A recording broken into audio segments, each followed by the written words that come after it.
Estamos de volta, curso bíblico compreendendo o Apocalipse, as 7 igrejas do Apocalipse. Igreja de Éfeso, Esmirna, Pérgamo, Tiatira, Sardes, Filadélfia, Laodiceia. Evidentemente você já sabe a essas alturas que havia mais do que 7 igrejas naquela região da Ásia. Mas estas foram escolhidas por algumas características que representam 7 fases da história do cristianismo ao longo dos séculos, desde a época dos apóstolos até a época atual. Hoje o estudo é sobre a igreja de Tiatira.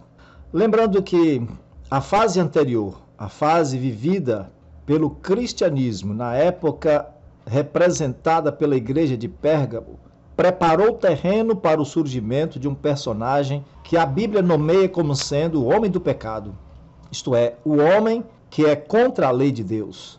Sob sua influência, a influência desse indivíduo, a igreja trocaria a lei de Deus por outra de feitura humana. Sua influência seria tão grandemente reconhecida que ele passaria a ser encarado como se fosse Deus, ou no mínimo o substituto de Deus na terra, o vigário de Cristo. E é justamente isto que aconteceu, que nós vamos estudar agora sobre a igreja de Tiatira. Vamos ler 2 Tessalonicenses 2, verso 3 e 4. É a profecia do apóstolo Paulo prevendo o surgimento do homem do pecado. Ninguém de modo nenhum vos engane, porque isto não acontecerá sem que primeiro venha a apostasia e seja revelado o homem da iniquidade, o filho da perdição, o qual se opõe e se levanta contra tudo que se chama Deus ou é objeto de culto, a ponto de assentar-se no santuário de Deus, ostentando-se como se fosse o próprio Deus. Esse homem do pecado, homem da iniquidade, o filho da perdição, é um personagem que surgiria, cujo caminho foi sendo preparado desde a igreja da época de Pérgamo, com as doutrinas dos nicolaítas, de um alto clero dentro da igreja, foram preparando o terreno, e aí Tiatira é quem dá, de fato, início à supremacia de algum bispo sobre todos os bispos da igreja. Tiatira está em Apocalipse 2, versos 18 a 29.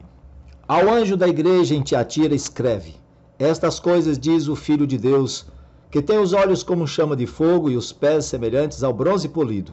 Conheço as tuas obras, o teu amor, a tua fé, o teu serviço, a tua perseverança e as tuas últimas obras, mais numerosas do que as primeiras. Tenho, porém, contra ti o tolerares que esta mulher, Jezabel, que a si mesma se declara profetisa, não somente ensine, mas ainda seduz os meus servos a praticarem a prostituição e a comerem coisas sacrificadas aos ídolos. Dê-lhe tempo para que se arrependesse. Ela, todavia, não quer arrepender-se da sua prostituição. Eis que a prostro de cama, bem como em grande tribulação os que com ela adulteraram, caso não se arrependam das obras que ela incita. Matarei os seus filhos, e todas as igrejas conhecerão que sou aquele que sonda mentes e corações, e vos darei a cada um segundo as vossas obras. Digo, todavia, a vós outros, os demais de Tiatira, a tantos quantos não têm essa doutrina, e que não conheceram, como eles dizem, as coisas profundas de Satanás. Outra carga não jogarei sobre vós. Tão somente conservai o que tendes até que eu venha. Ao vencedor, que guardar até ao fim as minhas obras, eu lhe darei autoridade sobre as nações, e com cetro de ferro as regerá e as reduzirá a pedaços como se fossem objetos de barro. Assim como também eu recebi de meu Pai, dar-lhe ainda a estrela da manhã. Quem tem ouvidos, ouça o que o Espírito diz às igrejas. A cidade de Tiatira, alguns dizem que o nome Tiatira significa sacrifício. Ela foi reconstruída por Seleuco, um dos generais de Alexandre, em o ano 280 a.C. Foi construída para ser uma cidade-sede de guarnição militar, porque provavelmente haveria uma guerra e fizeram daquela cidade uma espécie de quartel avançado. A cidade possuía vários tipos de serviços e entidades de classe. Sua indústria principal era de instrumentos de bronze e cobre. Fabricava também tecidos, especialmente vermelho e púrpura.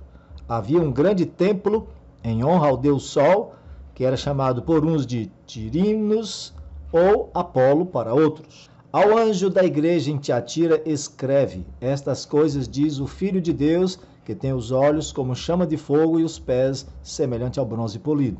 Para a igreja de Tiatira, Jesus se apresenta como o divino, o Filho de Deus, o único que merece adoração, num tempo em que a adoração a ídolos, imagens, santos e padroeiros estavam em concorrência com o culto a Deus. Por isso, Jesus já se apresenta desta maneira, como aquele que tem os olhos como chama de fogo, olhos que perscrutam, olhos que veem, olhos que sabem analisar e julgar com propriedade as ações dos seres humanos. O elogio que Jesus faz à igreja: conheço as tuas obras, o teu amor, a tua fé, o teu serviço, a tua perseverança e as tuas últimas obras mais numerosas do que as primeiras. Apesar de terem muitos erros doutrinários, a igreja se esforçou por viver a luz que entendia e, por isso, a igreja se destacou nesse período com muitas boas obras. Ela cuidou dos doentes, criou escolas, hospitais e orfanatos e fez muita caridade. Essa era uma congregação realmente preocupada e dedicada a atender às necessidades das pessoas. E por que isso? Porque as obras passaram a ser consideradas o meio de salvação. Como a palavra de Deus estava cada dia mais sendo deixada de lado, as tradições, as obras, o pensamento humano estava ocupando o lugar de Jesus, da justiça pela fé, da salvação pela graça. Então as pessoas achavam que era pelas obras que elas seriam aceitas por Deus. Nesse tempo, depois que o imperador romano Diocleciano se converteu ao cristianismo, nós vimos a Igreja Católica, Apostólica, Cristã, a Igreja Única e Santa de Deus, se converter em Igreja Católica Apostólica Romana, com todas as mudanças desenvolvidas para assegurar uma igreja aberta a todos os credos, inclusive o paganismo, que disfarçou seus templos e ídolos pagãos em igrejas e santos para melhor adequar essa nova era da cristandade. Logicamente que quem não aceitou tais mudanças foram perseguidos e tiveram que fugir dos grandes centros para lugares mais isolados para viverem sua fé. Então a Igreja de Deus nesse tempo, única, santa e verdadeira, era chamada Igreja Católica Apostólica Cristã, como se tornou Igreja do Imperador, e a reforma que ele incentivou e patrocinou, ela se tornou Igreja Católica Apostólica Romana. A reprovação que Jesus faz à igreja tem um contratio tolerares que essa mulher Jezabel, que a si mesma se declara profetisa, não somente ensine, mas ainda seduz os meus servos a praticarem a prostituição e a comerem coisas sacrificadas aos ídolos. Primeiramente, Jezabel é um nome tirado lá do Antigo Testamento. Foi uma princesa fenícia, sacerdotisa de Baal, um deus pagão da natureza. Ela promoveu a adoração do sol e contribuiu para desviar Israel de seu relacionamento especial com Deus. Mas aqui agora, nesta cidade de Tiatira, há um desafio para a cristandade. A quem eles tinham que adorar?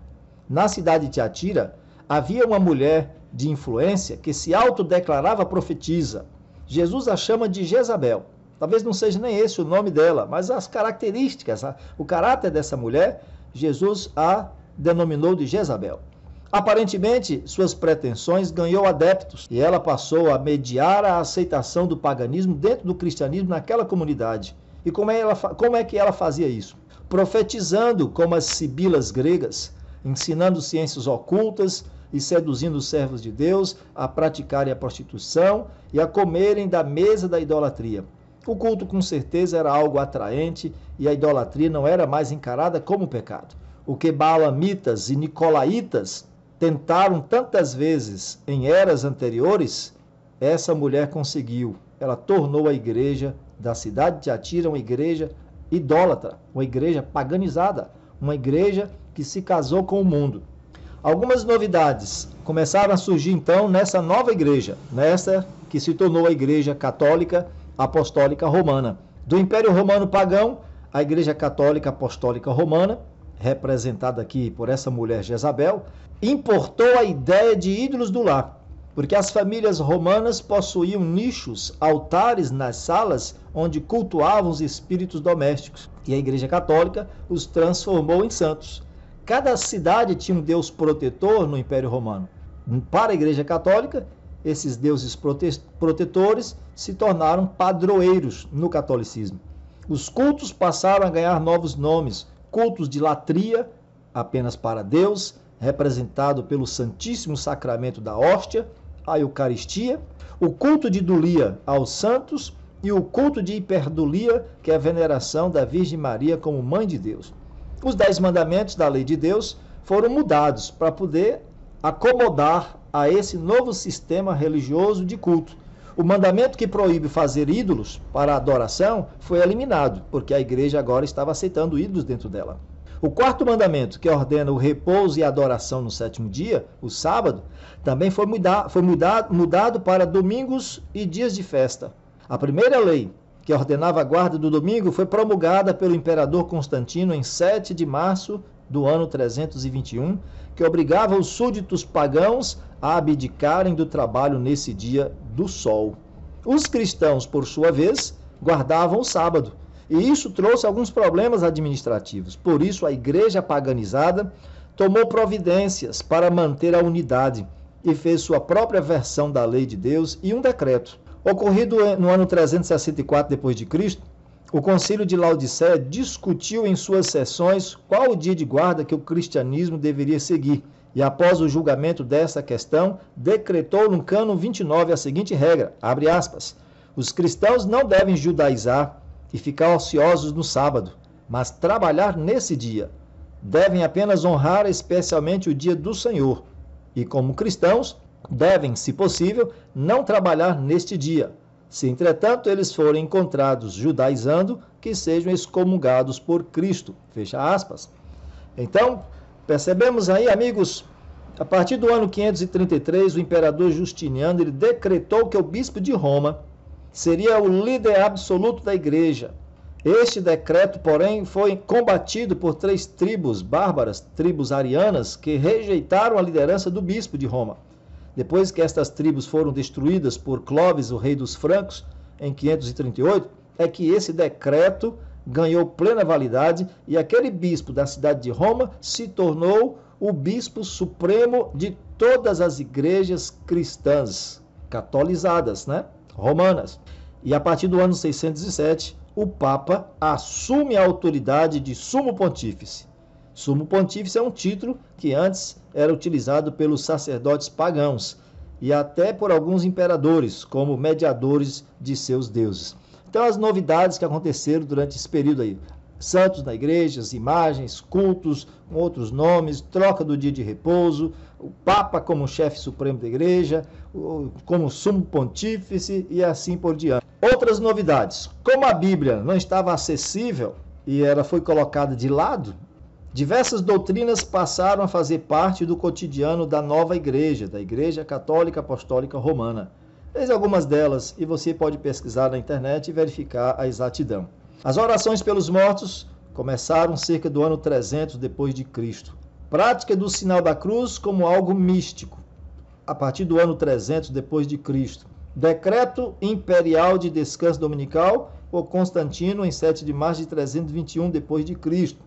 Essas são as novidades que não foram consultadas a palavra de Deus e começaram a aparecer na igreja. Outros, a mudança do sábado para o domingo pela igreja, no ano 364 depois de Cristo, no concílio de Laodiceia. E aí você vai percebendo, essas mudanças, elas acontecem sem a autorização de Jesus, sem a autorização das Escrituras. Veneração de santos e anjos e imagens. No ano 370 depois de Cristo, essa novidade começou na igreja. Exaltação de Maria como mãe de Deus, lá no Concílio de Éfeso, no ano 431 depois de Cristo. E lembre-se que na cidade de Éfeso, a deusa dos Efésios, a grande, era chamada da mãe, a mãe dos deuses, a mãe de toda a Ásia. E ali Maria foi exaltada como sendo mãe de Deus. Os sacerdotes se passaram a vestir-se de forma diferente dos leigos a partir do ano 500 depois de Cristo. A prática da extrema unção a partir do ano 526 depois de Cristo. A doutrina do purgatório foi declarada como sendo verdade pelo Papa Gregório I a partir do ano 593 depois de Cristo. Orações dirigidas a Maria, aos santos mortos e a anjos, a partir do ano 600 depois de Cristo. Título de Papa ou Bispo Universal dado a Bonifácio III pelo imperador Focas, a partir do ano 607 depois de Cristo. Prática de beijar o pé do Papa teve início com o Papa Constantino, a partir do ano 709 depois de Cristo. Autorizado o culto à cruz, às relíquias e imagens, depois do ano 786 depois de Cristo. Água benta com um pouco de sal e abençoado por um sacerdote, a partir do ano 850 depois de Cristo. Estas inovações aconteceram porque a igreja se casou com o Estado, a igreja adulterou com a coroa imperial e, portanto, os dois poderes se uniram e um passou a apoiar o outro. E como não existe almoço de graça, cada um teve que pagar o preço por manter a unidade agora dessa nova igreja. Apocalipse 2, de 21 a 23, Jesus então chama a igreja ao arrependimento. Dei-lhe tempo para que se arrependesse, ela todavia não quer arrepender-se da sua prostituição. Eis que a prostro de cama, bem como em grande tribulação os que com ela adulteram. Caso não se arrependam das obras que ela incita, matarei os seus filhos e todas as igrejas conhecerão que eu sou aquele que sonda mentes e corações e vos darei a cada um segundo as vossas obras. Evidentemente que Deus, vendo o estado da igreja, enviou a ela mensagens para que ela pudesse mudar. Primeiramente aquela mulher, Jezabel, que havia na cidade de Tiatira. Mensageiros chegaram e criticaram o comportamento dela, mas ela não aceitou a mudança de comportamento, não quis deixar a prostituição. Assim, a igreja cristã em todo o Império Romano, através de pré-reformadores como São Francisco de Assis, os valdenses, John Wycliffe, os albigenses, os lollardos e vários outros grupos, a maioria foram tratados, condenados e mortos, queimados como hereges. Mas Deus deu chance para a igreja se arrepender através dos conselhos, das obras, das denúncias desses santos homens de Deus. Mas os esforços foram rejeitados, depreciados os ensinadores da Bíblia. Assim como a falsa profetisa da cidade de Tiatira foi castigada, a igreja cristã também foi. A prostituta Jezabel, que na mesma cama onde se prostituía, ela adoeceu e seus filhos sofreram muito juntamente com ela os efeitos do pecado. A igreja cristã, representada por ela, igreja paganizada, como castigo, dizem alguns comentaristas, sobreveio uma peste, a peste negra, a peste bubônica na Idade Média, que dizimou 1/3 da população, que ficou prostrada de cama e outros em grande tribulação. Mas a igreja se recusou a arrepender-se, manteve de forma voluntária a rebeldia. Aos que não têm essa doutrina de Jezabel e as coisas profundas de Satanás, Jesus faz uma observação interessante. Aqueles que não têm a doutrina de Jezabel, que não concordavam com ela, aqueles que não conheceram as coisas que eles mesmos se orgulhavam de dizer, eram as coisas profundas de Satanás, para essas pessoas, aqueles que procuraram permanecer fiéis, leais ao cristianismo apostólico, não aceitando as doutrinas impostas pela Igreja Romana, esses foram os responsáveis de transmitir a verdade para a geração seguinte. E o que eram essas coisas profundas de Satanás? Não era, com certeza, as coisas profundas de Deus, mas eram os mistérios do ocultismo gnóstico. Um culto de mistérios é a característica dessas doutrinas antibíblicas, cuja origem vem de Satanás. Então Jesus diz para essas pessoas, outra carga não lançarei sobre vós. Estava se avizinhando a heresia montanista, e a igreja já tinha esses problemas já aí, nesse momento, com essa dificuldade toda de doutrinas pagãs dentro da igreja. E já estava chegando um novo desafio. Então Jesus disse que não lançaria sobre eles uma outra carga. Montano, um cristão da Frígia, se considerava a encarnação do Espírito Santo.